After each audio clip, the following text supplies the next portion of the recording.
And now we've been able to access here on 5 Live the first formal assessment of what the Indian Army and the Special Frontier Force have achieved as part of this preemptive action on the night of August 29th and 30th.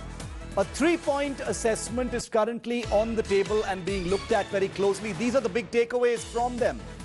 China is faced with a loss of build-up, momentum and surprise as a result of India's actions. India's positions are dominant and India is now in a clear position of strength, tactically speaking, in those areas. This is south of the Pangong Tso. The Chinese patrols in that area are blocked and their existing posts near the Spanggur Tso Lake are well within range of India's positions. Remember, the Indian positions on Kala Top and Helmet Top are not just men, but also warlike machines, weaponry, and all manner of equipment. So India is dominant. That is the bottom line. I want to go first straight across to India today's Gaurav Sawant and Abhishek Bhalla, who are live with me. They've been tracking this story very closely. Gaurav, coming to you first. India in a dominant position at Helmet Top and Black Top. At least 2 heights. We understand that there could be more, but these 2 are confirmed to us.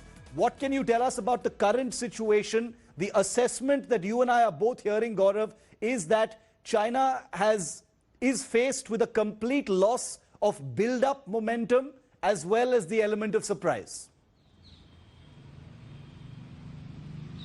Shiv, you're spot on. This was a tactically brilliant and strategically extremely significant move by the Indian Army. The post, the area, the tops, they were very carefully chosen because of the impact that this, even if we don't call it QPQ or a quid pro quo measure, has done. What does this measure do? This measure gives you a deep insight, a look over the hill into the enemy build-up and what the enemy is doing. So Black Top, and let's go back historically, Shiv, extremely critical peak to protect Chushul.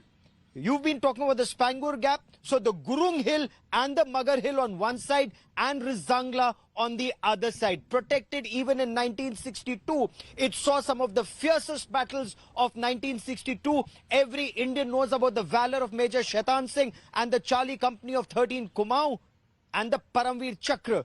That was one of the best battles of India. Now that entire belt, India dominates. And that's this big signal. You can look at that road that comes down from G219, China's main artery from Xinjiang to Lhasa. That road that comes down towards Spanggur Gap. Now India looks at that road and India dominates that road. So it's a big setback for China, and perhaps that is why China just doesn't know what hit it. Abhishek, the brigadiers are speaking. You know, one of the ironies of this situation is that this is a warlike posture between India and China right on the line of actual control. But we do know that just a couple of kilometers away from where this is happening, there are brigadiers who are sitting across the table and actually speaking and trying to diffuse the situation. They did so yesterday. They're doing so today. What are you hearing? Are they making any progress? Because the Indian Army is very clear. They are in favor of de-escalation and they want to give peace a chance, but it will not be at any cost. Shiva, we can say now that for the first time, the negotiation is at an even level, because it's the Chinese who are demanding that India must leave the hilltops that the troops are occupying, and that's something that's really riled up China. There are at least 3 hilltops, it's been confirmed to me, that are in occupation of the Indian soldiers, along with the heavy weapon systems. And these were areas which have been claimed by China. They are all contested areas. So in a way, it's a bit of a role reversal from what was happening in the Finger area. Finger 4, the ridgeline was occupied by China. India was demanding they go back. China, on the other hand, was saying, okay, we will go back, but India should also pull back to Finger 1. That was not acceptable, and that was the reason the deadlock continued.